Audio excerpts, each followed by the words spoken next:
What if the most disturbing lie wasn't a scream in the night, but a quiet phone call on a Tuesday morning, a crumpled car on a country road, and a husband with tears on his face telling police that a pipe had flown through the windshield and killed his wife?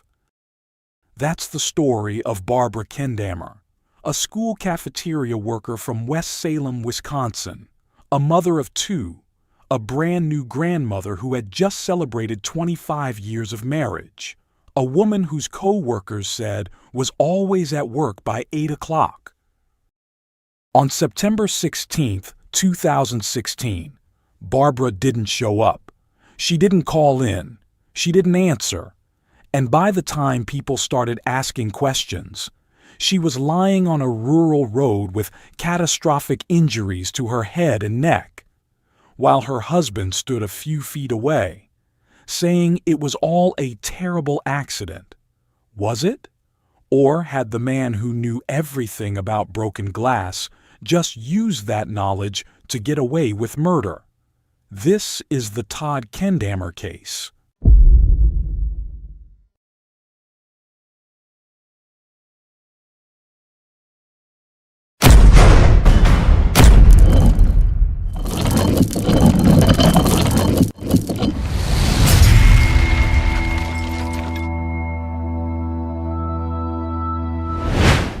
Love true crime?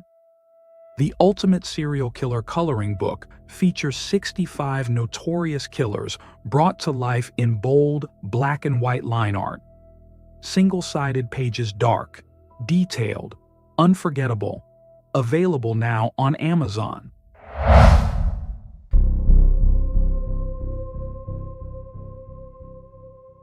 To understand what happened on County Road M, you first have to understand who Barbara and Todd Kendhammer were before the world ever heard their names.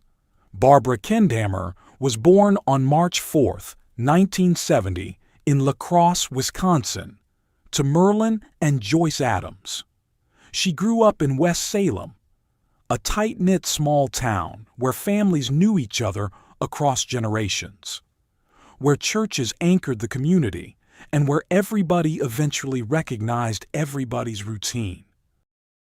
Barbara graduated from West Salem High School in 1988. Everything people said about her from those years carries the same warmth. Dependable, generous, easygoing, always smiling. She wasn't dramatic or attention-seeking. She was steady, the kind of person you noticed not because she demanded it, but because she made things better just by being in the room. She loved animals the way some people love causes, deeply and practically. She kept pets safe and warm in the garage during Wisconsin winters. She had a special way with dogs, cats, donkeys, and chickens alike. She cared for living things that couldn't speak for themselves. Her hobbies were rooted in Wisconsin seasons. She loved camping and snowmobiling up north. She made lefse with friends. She went to Warren's Cranberry Fest and Country Fest every year. She tended flowers with quiet dedication. Her life was built from small joys stacked carefully together. And sometime in those teenage years in West Salem, she fell in love with a boy named Todd Allen Kendhammer. Todd was a La Crosse native, born around 1969 or 1970. Like Barbara, he wasn't someone who drew headlines. He was mechanically inclined, good with his hands, the kind of person who figured out how things worked and then fixed them. He made his career in manufacturing at Crown Cork and Seal Company in La Crosse, and supplemented his income doing windshield replacement work on the side. Neighbors and family described him as hard-working and deeply involved in family life. People who knew them together used the word devoted. They said Todd and Barbara were close in a way that went beyond ordinary. From the outside, the Kendhammers looked like exactly what they appeared to be, a couple who had built something real and lasting in the place they had always called home. On August 3, 1991, Barbara Adams and Todd Kendhammer were married at Christ Evangelical Lutheran Church in West Salem. She was 21 years old. They had known each other since they were teenagers, and now they were making it permanent, in the same church, in the same town, surrounded by the same community that had watched them grow up. Over the next 2.5 decades, they built the life that small-town marriage is supposed to look like. They had 2 children, a daughter, Jessica, and a son, Jordan. Todd worked steadily. Barbara found her place in West Salem's school system, taking a job in the food service program at West Salem Middle School, a position she would hold for 14 years. That job says a lot about Barbara. She wasn't there just for the paycheck. Her co-workers remembered her as warm, present, and genuinely happy to be there. Her supervisor, Sherry Elliott, knew Barbara's schedule by heart. She was always at work by 8 in the morning, always. Her arrival was something you could set a clock by. Barbara also had a daily ritual that her mother, Joyce Adams, knew intimately. Every morning before leaving for work, Barbara called Joyce. Not some mornings, every morning. It was one of those small habits that quietly anchors a relationship. A daughter checking in. A mother knowing her child was safe and heading into the day. By 2016, the Kendhammers were entering what everyone around them described as a genuinely happy chapter. Their children were grown. And that summer, something wonderful happened. Barbara and Todd became grandparents for the first time. Their granddaughter, Carlin Rochelle Survey, arrived. And Barbara, who had always had a way with living things that needed care, became Grammy with unmistakable joy. Her obituary would later use the phrase "little peanut" to describe Carlin, the kind of language that tells you your grandmother had already fallen completely in love. The family was already planning fall traditions, apple orchard visits with Carlin. That particular outing mattered because it would have been the first one with the new granddaughter, a milestone Barbara was genuinely looking forward to. Todd and Barbara had just celebrated their 25th wedding anniversary, with a surprise party organized by their children. Jessica would later tell reporters that the family felt like it was in a genuinely good place. Their parents seemed close. The marriage looked solid. The future looked warm. No one around them saw what was coming. Barbara was supposed to be at work. Her shift began at 8 o'clock, and in 14 years, she had never just not shown up without a word. She also hadn't called her mother that morning, Joyce Adams, who expected that call every single day before Barbara left for work, didn't hear from her daughter. Something was already wrong before anyone knew to say so out loud. Todd's explanation for why they were on County Road M became one of the most scrutinized details of the entire case. He told investigators that before dropping Barbara off at work, he was going to pick up a truck belonging to a man named Justin Heim, complete a windshield replacement job, and then take Barbara in afterward. That was why they were driving away from West Salem Middle School rather than toward it.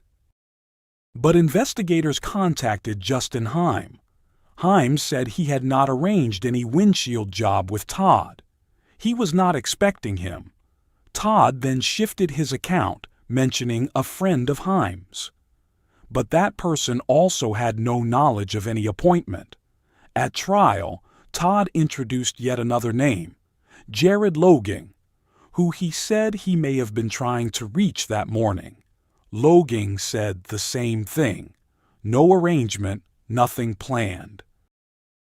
At approximately 7:57 in the morning, A surveillance camera from a nearby horse ranch captured what appeared to be the Kendhammer vehicle passing along the road. According to Todd's account, everything changed in an instant. He was driving when he saw something coming at the windshield. He thought at first it was a bird. Then he realized, too late, that it was a metal pipe. He said it flew off an oncoming truck or trailer, struck the windshield, and came through into the vehicle. Barbara, in the passenger seat, was struck. Todd said chaos followed immediately. He told investigators he pulled over, removed the pipe, got Barbara out of the car, attempted CPR for several minutes, and then called 911. His call described the scene frantically. A pipe or something had come through the windshield and hit Barbara in the head and throat area. When emergency responders arrived, they found Barbara outside the vehicle, critically injured. A 10-pound galvanized steel pipe was on the ground. Barbara was transported to Gunderson Health System in La Crosse. She was alive, but barely. She died the following morning, September 17, 2016. She was 46 years old. In the immediate aftermath, the case looked like a tragedy, a freak accident on a rural road. But investigators at the La Crosse County Sheriff's Office found details that didn't fit. The most fundamental problem was the truck. Todd's entire account depended on a vehicle traveling in the opposite direction, an older flatbed-style truck or trailer, from which the pipe had flown. Investigators reviewed surveillance footage from available cameras along the route. The horse ranch camera had captured the Kendhammer vehicle at 7:57 a.m., but investigators said they saw no truck matching Todd's description traveling the opposite way at that time. No witnesses came forward. The truck, if it existed, had left no trace. A passerby who had been in the area around 8 o'clock told investigators something troubling. He had seen the Kendhammer car near the ditch, with the passenger door open, but he had not noticed obvious windshield damage, and he had not seen anyone moving around the vehicle. Then there were Todd's injuries, bloodied knuckles and scratches on his neck and chest. He explained them as the result of striking the windshield reflexively and from working with auto glass. Prosecutors saw them differently. They believed those injuries were consistent with a physical struggle, that Barbara had fought back. The medical examiner, Dr. Kathleen McCubbin, examined Barbara's injuries carefully. She testified that Barbara died from blunt impact injuries to the head and neck, but that she did not find evidence of the pipe striking Barbara in the way Todd described. More significantly, she testified that a single pipe impact could not explain the number and variety of injuries on Barbara's body: severe head trauma, skull fractures, a broken nose, bruising across her face, and significant damage to her neck, including a fracture of the cricoid cartilage, a ring-shaped structure in the lower throat. Prosecutors argued this specific injury was consistent with strangulation or direct manual violence, not a flying object. Investigators also examined the pipe itself. It reportedly had no blood on it, and blood and glass patterns inside the car raised questions about whether Barbara had been seated normally in the passenger seat when the windshield was broken. Todd Kendhammer was arrested and charged with first-degree intentional homicide. The prosecution's theory: he had assaulted Barbara before reaching County Road M, then used his knowledge of auto glass to manually force the pipe through the windshield and stage what he hoped would look like a freak accident. Todd went to trial in December 2017, more than a year after Barbara's death. The 9-day trial was a battle between two competing interpretations of the same physical evidence. The prosecution built its case around the convergence of failures in Todd's account. No truck, windshield damage inconsistent with a high-velocity projectile, the pipe with no blood, Barbara's injuries too numerous for a single flying object, the cricoid fracture suggesting strangulation, Todd's changing destination story indicating fabrication, his own injuries suggesting a fight. The defense countered at every point. Glass expert Mark Meshulam testified that the windshield fracture pattern was actually consistent with Todd's account, that the damage could be explained by Todd reacting, the pipe penetrating, and then Todd removing it. Defense attorneys argued investigators had developed tunnel vision, building a case around a conclusion rather than following the evidence. Todd made the unusual decision to testify in his own defense. He denied ever striking Barbara. He explained his inconsistent statements by saying he was traumatized, not thinking clearly, consumed by fear for Barbara rather than by attention to detail. He told the jury he simply was not in the right state of mind during his police interview, that his thoughts were on his wife, not on the precision of details about an errand he couldn't even confirm. It was a risky move. Jurors could now evaluate his composure, his memory, his credibility directly.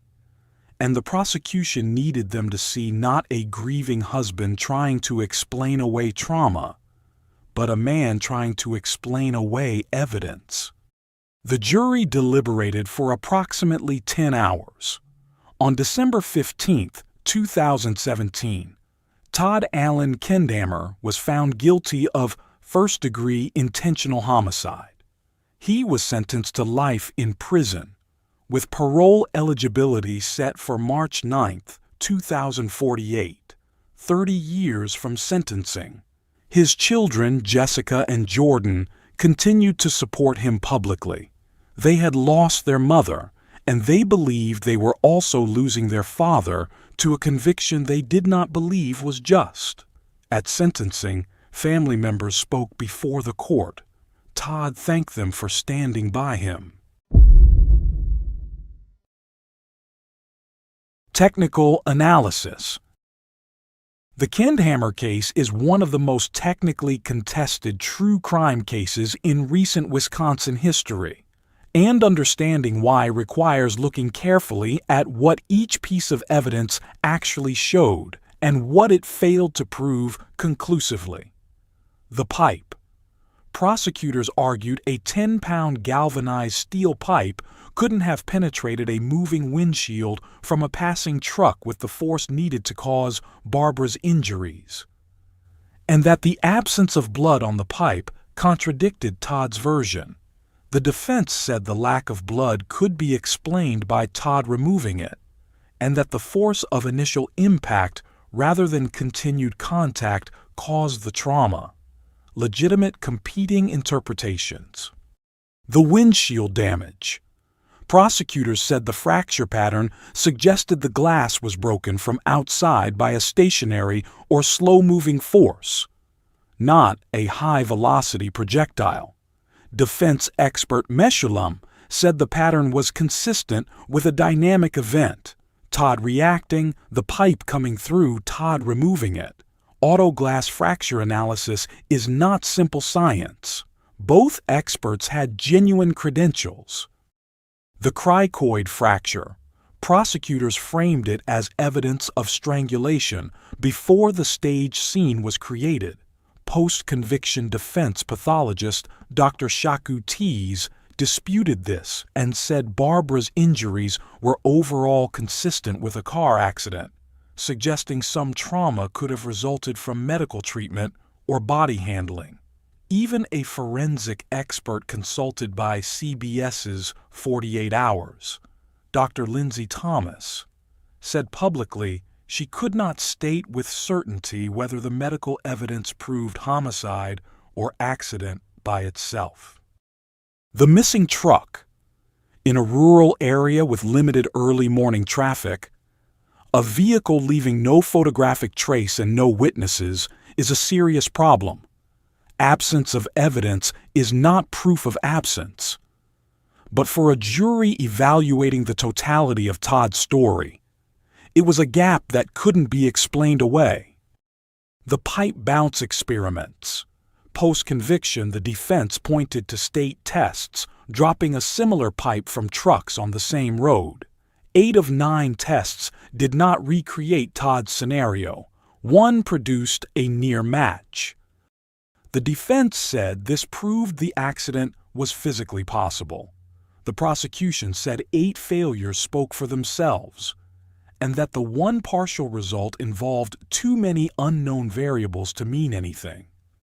What this evidence collectively shows is a strong circumstantial case with no single definitive piece, no murder weapon with Barbara's blood, no witnesses to an assault, no confession, no established motive, but also no truck, no consistent story from Todd, medical findings that experts couldn't fully reconcile with the accident theory, and a pattern of injuries that multiple professionals found difficult to explain with a single flying object. Psychological analysis. The Todd Kendhammer case defies the familiar domestic violence profile in almost every way. There was no reported history of abuse, no known affair, no financial crisis or impending divorce, no life insurance windfall waiting, and the people who knew this marriage most intimately, their own children who grew up in that house, continued to insist on Todd's innocence long after the conviction. That level of family loyalty in a domestic homicide case is genuinely unusual. The prosecution attempted to reframe some of Todd's behaviors. The fact that friends described him as always communicating with Barbara, always checking in, always present, was interpreted by some observers as potentially reflecting control rather than devotion. But this was never established in court and remained speculative. What the behavioral evidence does show clearly is that Todd, under pressure, became inconsistent. Multiple explanations for the same question, claims of trauma and fragmented memory. Psychologically, this cuts both ways. Genuine trauma does disrupt memory, produce inconsistencies, and make people unreliable narrators of their own experience. A man who had just watched his wife suffer catastrophic injuries, whether by a pipe or by his own hand, could plausibly produce fragmented, shifting accounts for entirely different reasons. But there is another pattern worth examining: the staging impulse. If Todd did commit this crime, choosing to stage it as a road accident rather than something simpler reflects a particular kind of calculation, one that leveraged specialized knowledge. His expertise in auto glass was not incidental. The pipe, the windshield, the fracture patterns, these were not random props. They were materials from a professional world Todd understood deeply. People who commit planned domestic homicides often use professional knowledge as the architecture of concealment. That coherence in the prosecution theory is real, and it cannot be dismissed simply because Todd seemed like a devoted husband. What the case leaves us with psychologically is a portrait of someone who either had extraordinary trauma-induced memory failure or extraordinary premeditated control. The jury had to choose. They chose. And yet the people closest to both Todd and Barbara, the children who grew up in that house, who watched those two people love each other for decades, chose differently. The question the verdict didn't answer. There is a dimension to this case that gets lost in the forensic debate, A dimension that is neither legal nor scientific but purely human. And it may be the most haunting part. Jessica and Jordan Kendhammer lost their mother on September 17, 2016. That loss was immediate and permanent. Barbara, the woman who called Joyce Adams every morning, who kept animals warm in the garage during winter, who was just beginning her life as a grandmother, was gone. There is no version of this story in which that isn't a tragedy. But in the version the jury accepted, they also lost their father to a life sentence, and they don't believe he should be there. Jessica said publicly that she believed her father because, in her understanding of him, he didn't lie. Jordan raised the question of whether the supposed staging made practical sense. If Todd truly wanted to kill Barbara, why construct such an elaborate, improbable accident rather than something far simpler? These are not irrational questions. They are the questions people who loved both Barbara and Todd have been living with since 2016. Meanwhile, Barbara's mother, Joyce, who waited every morning for that phone call that didn't come on September 16th, presumably believes the verdict was just, that her daughter was robbed of her life by the man she had loved for 25 years. Two families, one verdict, completely incompatible experiences of the same outcome. Todd sits in a Wisconsin prison, eligible for parole in 2048, when he will be nearly 80 years old. The Wisconsin Court of Appeals rejected his ineffective assistance claims in June 2024 and affirmed the conviction. The pipe that either killed Barbara or condemned Todd, depending entirely on which version of events you believe, keeps its silence. This case is worth your time not because it gives you answers. It is worth your time precisely because it doesn't. It forces you to sit with the discomfort of a conviction built on circumstantial evidence, divided expert opinion, and a man's changing story. It asks you to decide whether beyond reasonable doubt was reached, and to reckon with the fact that reasonable people with access to the same evidence have reached completely different conclusions. Barbara Kendhammer was not a supporting character in Todd Kendhammer's story. She was the whole story.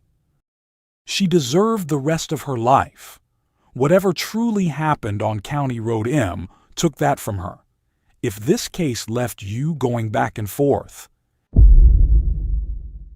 if you found yourself switching sides between guilty and innocent, you already understand why it has stayed alive for nearly a decade.